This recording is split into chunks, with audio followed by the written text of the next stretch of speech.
On communique bien, on va dire. Ensemble, on travaille ensemble. On fait un de famille. Je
Oui.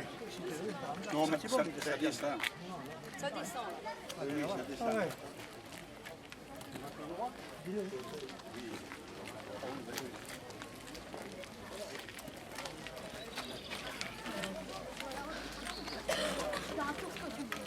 Avec Noël. Dans les langues, voilà.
Alors, Monsieur le directeur de cabinet, représentant Madame le préfet, Madame la députée de Lot-et-Garonne, Monsieur le président du conseil départemental de Tarn-et-Garonne, Madame la conseillère départementale représentant Monsieur le président du conseil départemental, Madame, Monsieur les conseillers départementaux du Sud-Est Agenais, Mesdames, Messieurs les maires des communes voisines, Madame, Monsieur les représentants du centre de secours de Dunes, Madame, Monsieur, directeur des écoles de Saint-Sixte et de Sauveterre-Saint-Denis, et tous les écoliers bien sûr ici présents, Messieurs les porte-drapeaux, je salue Monsieur Bernard Landauer, petit-fils de Fernand Landauer, survivant de cette tragédie.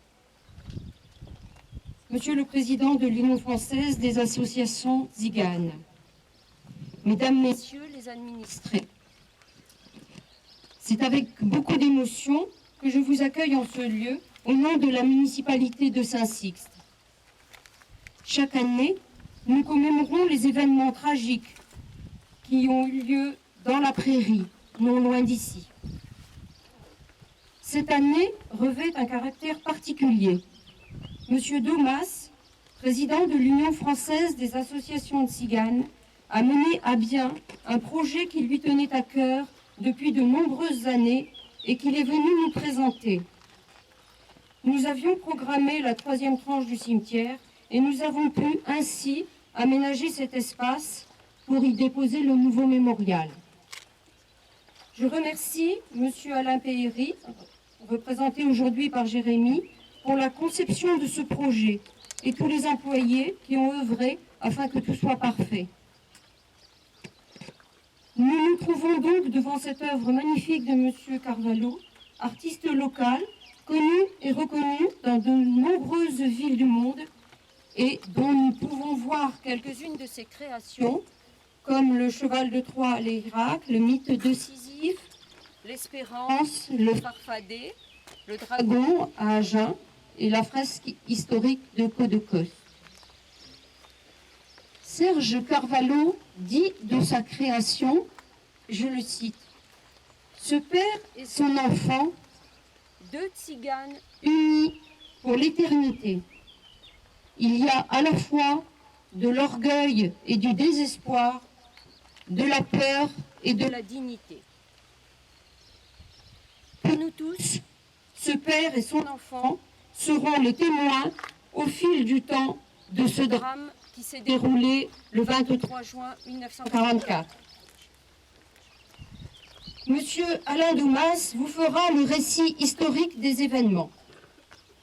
J'ai voulu, en ayant écouté Michel Fournet, Jean-Jacques Magnier, alors âgé de 9 ans et 5 ans, vous dire dans quel émoi notre petit village a été plongé. Monsieur Vergne, alerté par les coups de feu, puis recevant chez lui les blessés, part chercher le docteur Escudier. Les blessés seront conduits à l'école publique, soignés, puis pris en charge par une ambulance de la Croix-Rouge et conduits à l'hôpital d'Agen. Les hommes du village se rendent sur les lieux pour constater le massacre, prendre en charge les corps qui seront amenés à la mairie ou à l'école. Une équipe se mobilise pour fabriquer des cercueils et une autre équipe creusera la fosse. Le soir même, ces personnes seront inhumées. Plus tard, les familles viendront reprendre les sépultures de leurs parents. Les survivants et des descendants de ces familles reviendront souvent remercier ceux qui leur ont apporté une aide et se recueillir en bordure de cette prairie. Je laisse la parole à monsieur Domas.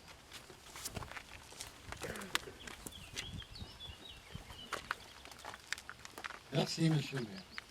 Madame le maire, excusez-moi. Mesdames et messieurs les représentants de l'État, mesdames et messieurs les élus, mesdames et messieurs les responsables d'associations, mesdames et messieurs, fils et filles du vent. En ce jour du 23 juillet, nous célébrons comme chaque année cette commémoration. Mais aujourd'hui, un mémorial dédié aux 14 victimes marque davantage cette volonté d'honorer nos frères et sœurs disparus pendant une période sombre de notre histoire. Il y a 72 ans, Saint-Sixte, dominé par son église, ce petit village calme et silencieux va servir de théâtre d'un horrible carnage.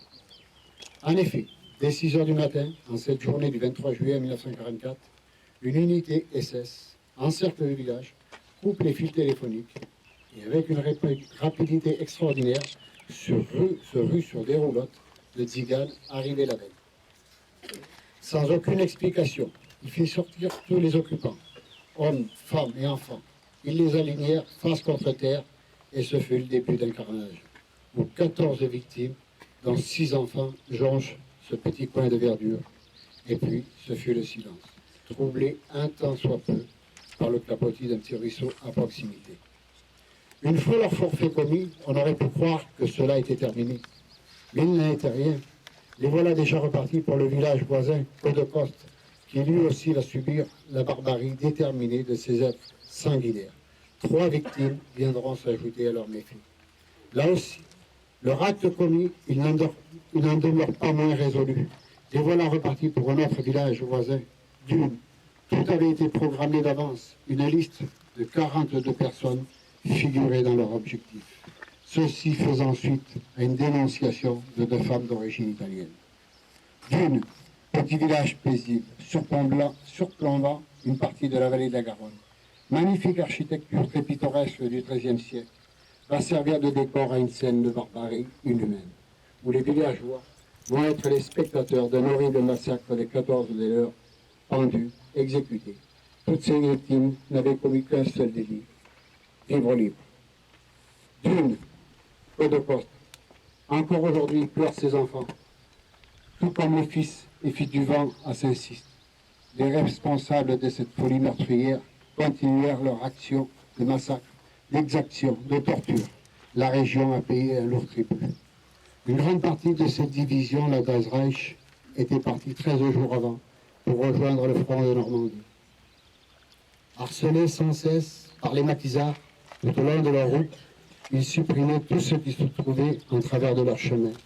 Ces hommes sanguinaires n'avaient qu'un seul objectif, extermination, montrer l'exemple. Arrivé à Oradour-sur-Glane, le 10 juillet 1944, cette petite ville tranquille où il faisait bon vivre va servir de décor à un massacre de toute une population innocente. En effet, rien ne pouvait prévoir et présager ce qui allait suivre. Comme Saint-Sist, Codecoste, Dune, Montauban, Tulle et bien d'autres villages, sauf qu'à Oradour, ce fut l'horreur dans la détermination d'élimination de toute une ville de ses citoyens. Poussés par la folie meurtrière d'éliminer, sans exception, hommes, femmes et enfants, et de rayer de la carte toute une ville et de ses occupants. 642 habitants d'Oradour-sur-Glane vont payer de leur innocence la folie meurtrière de ces assassins. Une fois partis, une vision apocalyptique montre l'état dévastateur de cette division qui marque à tout jamais les témoins survivants de ce massacre. La guerre finie, tous ces assassins purent jouir d'une vie paisible et tranquille. Ils ne furent jamais inquiétés. Pendant que l'humanité pense ses blessures, partout on entendait plus jamais ça. Pourtant, aujourd'hui, la réalité nous met face à d'autres assassins. Le temps n'efface rien. Il y a toujours des hommes prêts à agir, à exterminer les innocents. Les démons ressurgissent, comme par le passé. L'horreur des massacres perpétrés aujourd'hui. Charlie Hebdo, Montrouge, Bataclan, et ces jours-ci, 2 policiers menés en vie. Ailleurs aussi, San Bernardino, Orlando, et bien d'autres endroits à travers le monde. La mort, toujours la mort. Combien faudra-t-il encore de temps pour effacer toute cette barbarie sanguinaire? Comment réussir à faire comprendre que chacun a sa place sur cette terre, que tous les hommes et femmes de bonne volonté de divers horizons sont aussi les piliers fondamentaux de l'humanité. Nul ne peut disposer de la vie d'un être humain. La difficulté quotidienne nous met souvent face à des épreuves insurmontables, où il est parfois difficile d'y faire front. Mais c'est notre vie, nous en disposons comme bon nous semble.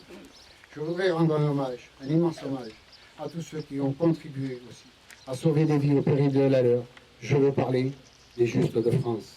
Je veux aussi honorer tous ces combattants, montés dans la clandestinité et qui ont refusé l'envahisseur, où bon nombre d'entre eux en ont payé le plus fort. Ils se sont sacrifiés pour qu'aujourd'hui je puisse vivre libre et transmettre cette mémoire de courage et de dignité à laquelle ils m'ont montré le chemin de la liberté. Comment pourrais-je oublier? Je puise ma force dans cette mémoire qui ne m'a jamais quitté.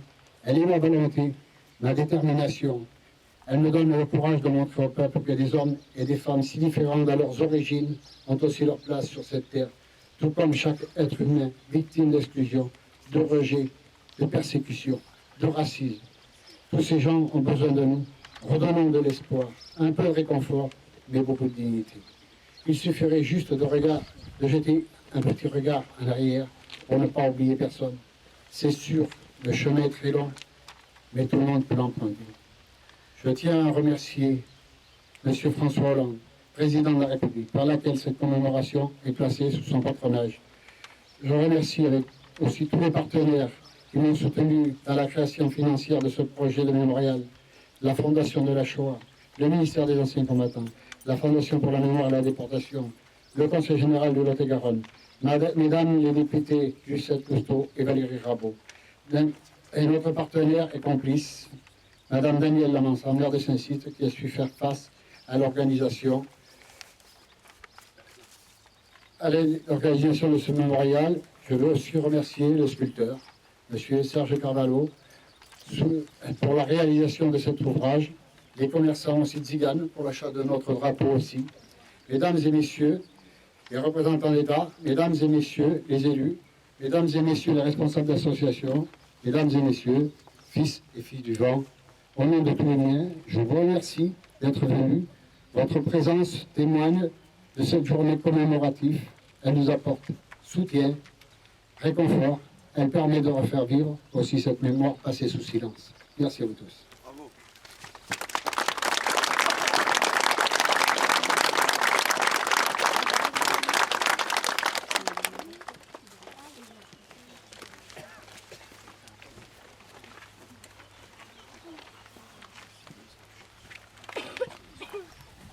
Monsieur le déporté, monsieur le représentant de Madame le préfet, Madame la députée, chère Lucette, Madame Danielle Lamansa, maire de Saint-Cyst, Mesdames et Messieurs les élus, Mesdames et Messieurs les présidents et représentants d'associations d'anciens combattants, résistants et déportés, Mesdames et Messieurs les représentants des autorités civiles et militaires, Mesdames, Messieurs les instituteurs, enfants des écoles, musiciens, porte-drapeaux.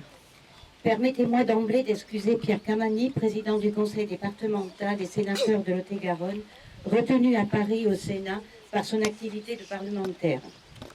C'est avec émotion que je prends la parole en son nom. Le 23 juin 1944, votre village a été le théâtre d'un effroyable massacre, exhumé de l'oubli depuis quelques années. Alors qu'il revenait de la foire d'Agen, 14 tziganes, dont 5 enfants de 2 jours à 10 ans, ont été tués par les troupes allemandes dans votre commune où ils avaient installé leur campement.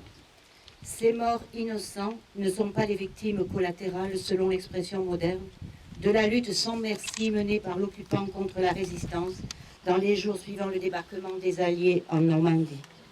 Tout au contraire, ce crime de masse s'inscrit dans le cadre des persécutions subies par les tziganes dans toute l'Europe pendant la Seconde Guerre mondiale. En effet, les nazis considéraient les tziganes comme racialement inférieurs et à ce titre, leur sort s'est apparenté à bien des égards à celui des Juifs. On ne connaît pas exactement le nombre de tziganes assassinés au cours de la période. Les historiens estiment que 25 à 50% de tous les tziganes européens auraient été exterminés. Sur 1 million de tziganes vivant en Europe avant la guerre, au moins 220 000 auraient ainsi été tués. Le temps qui passe n'efface pas l'horreur des exactions commises ici à Saint-Cyst, mais aussi à Dunes à la même date. Dans ce village voisin du Tarn-et-Garonne, le même détachement allemand, coupable des violences de Saint-Cyst, a organisé la pendaison en place publique de 12 habitants et en a exécuté 4 autres. 72 ans plus tard, le rappel des faits donne toujours le frisson et glace d'effroi. Avec 643 déportés et 250 fusillés, le Lot-et-Garonne a payé un lourd tribut à la barbarie nazie. Nous devons garder à jamais dans nos mémoires le calvaire de ces martyrs. 72 ans plus tard, nous sommes là, fidèles au rendez-vous pour honorer leur sacrifice. Au-delà de l'émotion et du recueillement qui nous rassemblent, la tragédie de Saint-Cyst nous invite à la vigilance face aux discours qui instillent et propagent la haine de l'autre. Le grand homme de théâtre allemand Bertolt Brecht écrivait avec angoisse « Le ventre est encore fécond, d'où a surgi la bête immonde ». La bête immonde, c'est le nazisme. Cette idéologie fondée sur le rejet des différences et le racisme qui a prospéré sous les décombres de la crise économique et sociale des années 30. Car lorsque les peuples souffrent, leur tentation est forte de désigner des boucs émissaires comme responsables de leurs maux. Pour être les dignes héritiers des victimes de Saint-Cyst, nous devons combattre avec intransigeance toutes les résurgences de l'intolérance, Un peuple qui oublie son passé se condamne à le revivre, disait Churchill. C'est l'une des raisons d'être de cette commémoration. Elle est à la fois un vibrant hommage à ces morts sacrifiés en raison de leur origine et un appel à préserver les valeurs universelles d'humanisme et de tolérance dont notre pays est porteur. Nous avons le devoir de cultiver et de transmettre cette mémoire, en particulier aux plus jeunes, afin qu'elle se perpétue de génération en génération. Au moment de conclure, je veux exprimer ma gratitude aux associations de tziganes résistants et anciens combattants pour le travail qu'elles mènent afin de rendre vie à cette histoire douloureuse, mais dont le souvenir est utile et nécessaire. Utile et nécessaire pour comprendre et mesurer le prix de la paix et de la démocratie. Je vous remercie.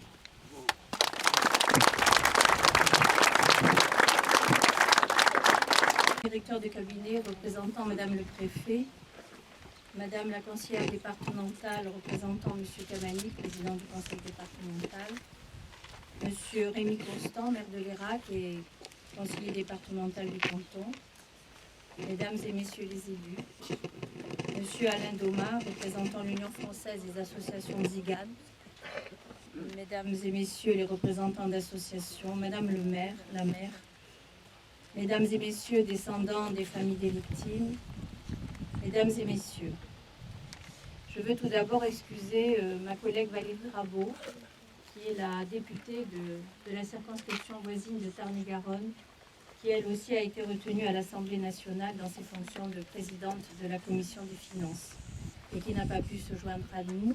Elle m'a chargée de vous dire toute son émotion et aussi tous ses regrets de ne pouvoir être là. Madame la maire, je veux vous dire l'émotion qui est la mienne ce matin et aussi toute ma gratitude. Émotion, car près d'ici, dans ce lieu où s'est déroulé cet événement d'une grande cruauté, résonne le souvenir de la haine et de la barbarie poussée à leur paroxysme. Comment ne pas être ému à l'évocation de ce cadre, marqué à jamais par l'irruption de cette horde sauvage, saisissant au sortir de leur sommeil 14 innocents et les exécutant sans aucune pitié, sans qu'une once d'humanité ne les fasse renoncer à cette horreur. Émotion, car en ces temps où la haine raciale, le rejet et la violence qui l'accompagnent nous renvoient aux périodes les plus sombres de notre histoire, il faut saisir chaque occasion qui nous est donnée pour honorer la mémoire de toutes les victimes de la barbarie et proclamer plus jamais ça. Proclamer, mais aussi agir.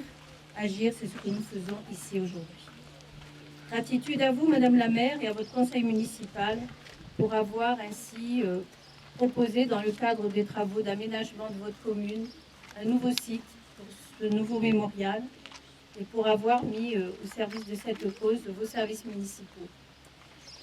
Je voudrais aussi exprimer ma gratitude à Monsieur Domas, président de l'UFAT, à qui nous devons cette initiative et qui a fait preuve d'une grande opiniâtreté pour arriver à la conclure.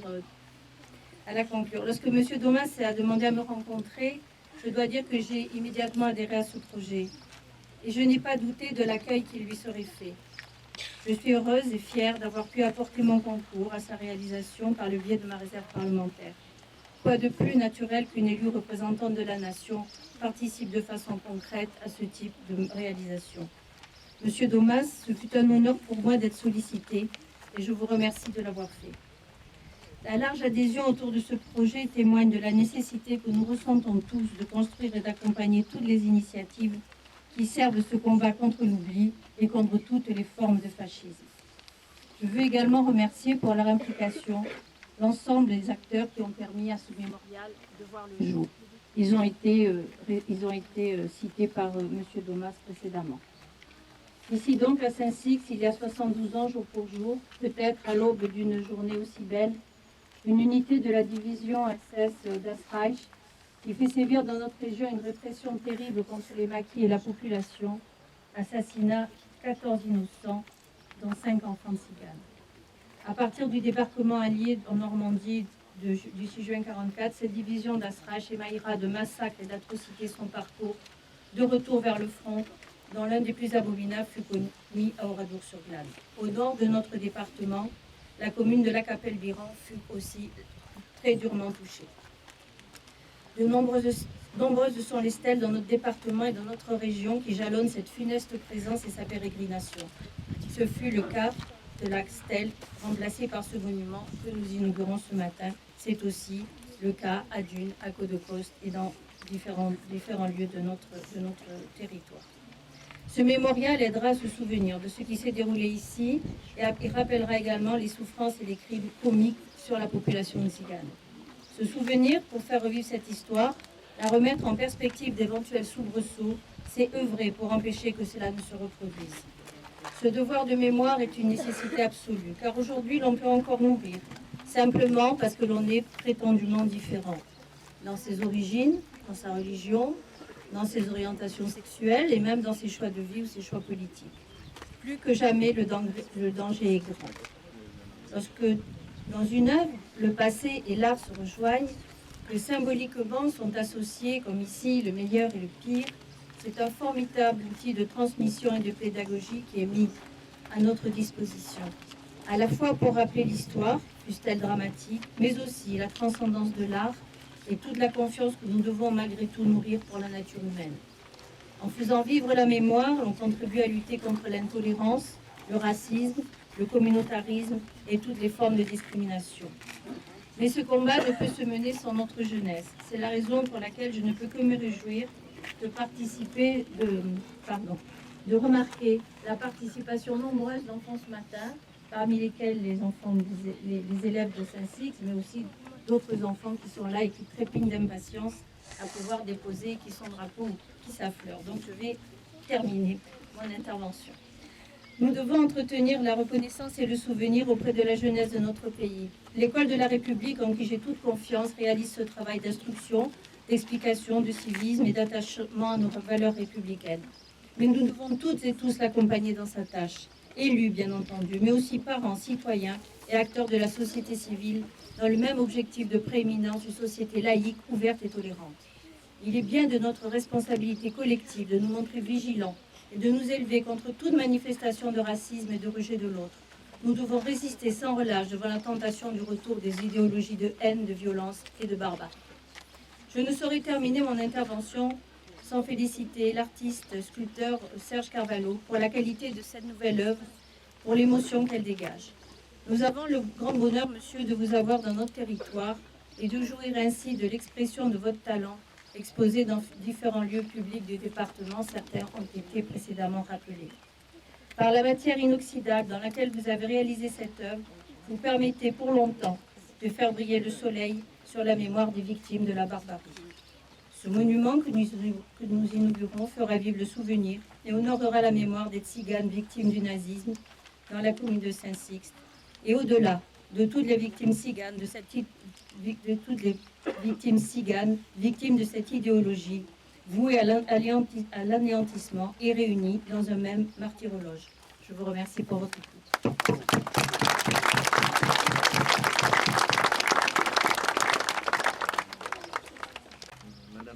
Monsieur le conseiller départemental, madame le maire, mesdames et messieurs les élus, mesdames et messieurs, gardez toujours la mémoire en éveil, ne jamais laisser s'assoupir les consciences. Voilà l'essence même d'un mémorial et de ce mémorial. C'est l'engagement que nous prenons aujourd'hui ici à Saint-Sixte, pas seulement pour nous-mêmes, mais aussi et d'abord pour les générations qui viendront.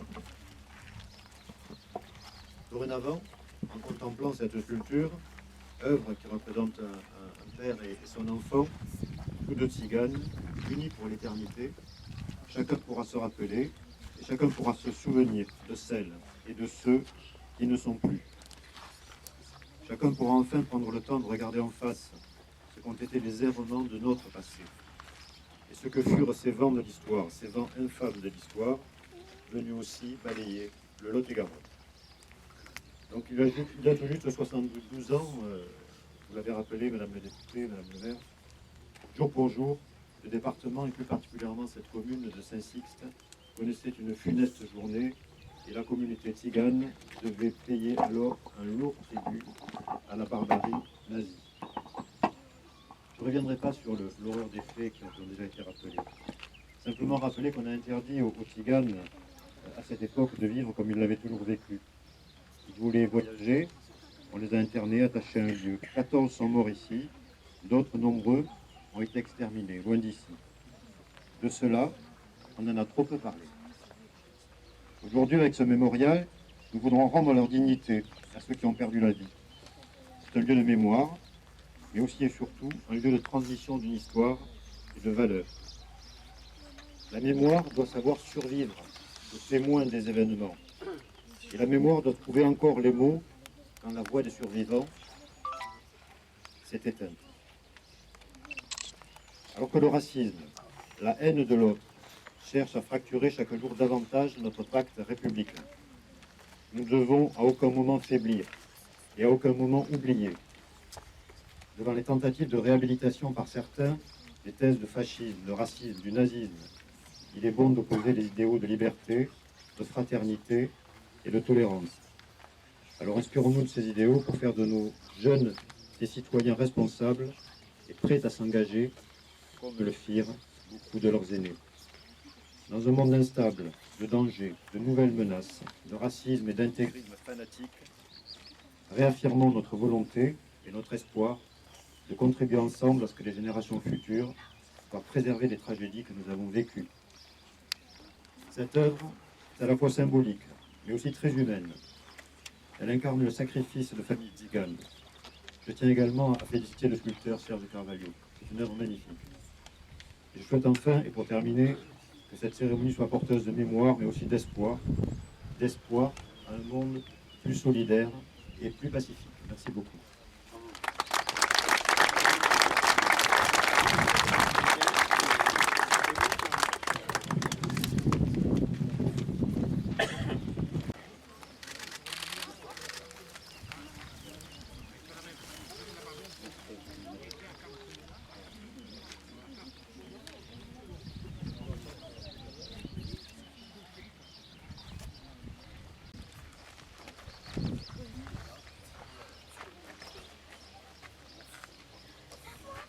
Je sais, c'est ce que je t'avais dit là.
Nous avons donné lecture du martyrologe de cette Wallis.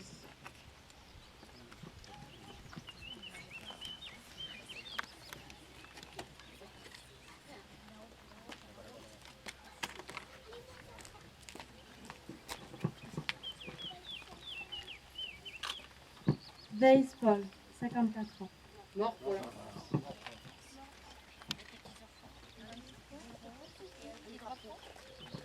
petit drapeau.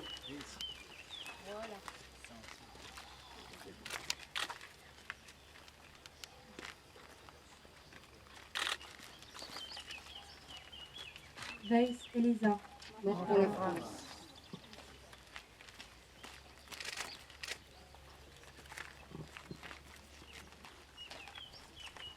Weiss Thérèse, mort pour la France.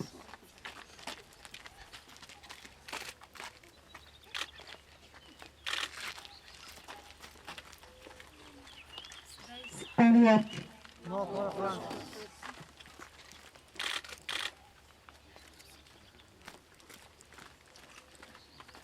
Weiss Marie, mort pour la France.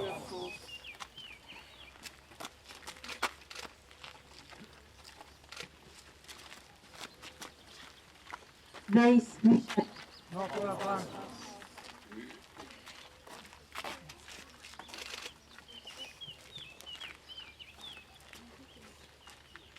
Weiss Alfred, mort pour la France.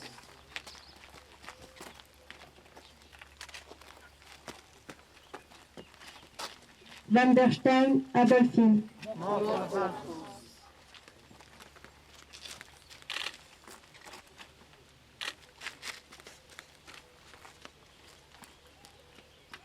Van der Stein, Antoinette, mort pour la France.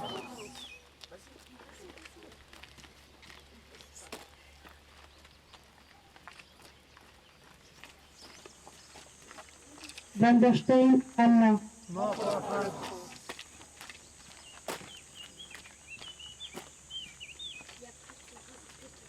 Landauer, François, mort pour la France.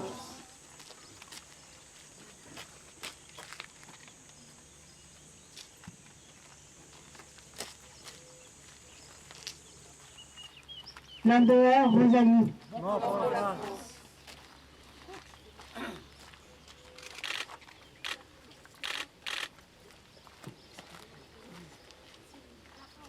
Landauer, Pierre, mort pour la France.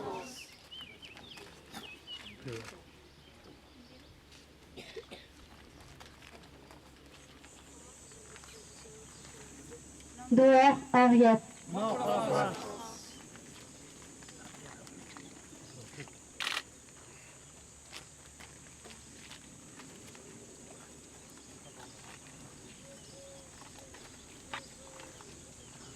Je vais appeler 6 enfants de l'école de Saint-Sixte. C'est Lucie, Lucas, Louisiane, Naomi, Gabriel et Enzo, qui vont vous lire un poème de Jean Monlac, qui est un poète donc, qui habite Saint-Nicolas de la Balerme. Ils ont le micro, les petits?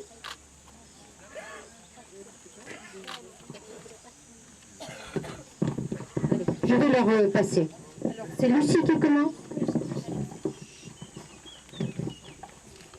La veille de Saint-Jean, Saint-Sixte s'éveillait sous un ciel serré. En ce jour de juillet, veille de la Saint-Jean, tout seul, près du ruisseau, quelques gens du voyage s'apprêtaient à quitter leur humble campement. La journée s'annonçait sous les meilleurs auspices. Une cigale, au loin, évoquait les moissons, et dans les jardins, en trouvant leur calice, les premières roses s'offraient aux papillons. Et dans les haies, les oiseaux poussaient leurs chansonnettes, et dans les airs, flottaient l'odeur de foin coupé. Les muserons au vent agitaient leurs clochettes, et les coquelicots illuminaient les blés. Le calme de l'endroit, la douceur du paysage, les joyeux propos de tziganes en partance vers d'autres horizons, de village en village, ne pouvant insister qu'à penser aux vacances, quand tout à coup, arrivant de Valence, un bataillon entier de soldats allemands. Cherchant dans la contrée des nids de résistance et abreuvés d'alcool et d'autres ingrédients, fusilla sans procès, nous ne l'oublierons pas. 13 tziganes coupables seulement, en ce matin maudit de s'être trouvés là, dont une jeune femme, un enfant sur les bras. Et le soir venu, sous le feu du couchant, le glas s'envola du clocher de Saint-Sixte pour escorter là-haut sous des cieux plus cléments, en admettant qu'au ciel, le paradis existe. Les âmes tourmentées de pauvres innocents et allongées de martyrs, une interminable liste. Jean Montlac.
Java.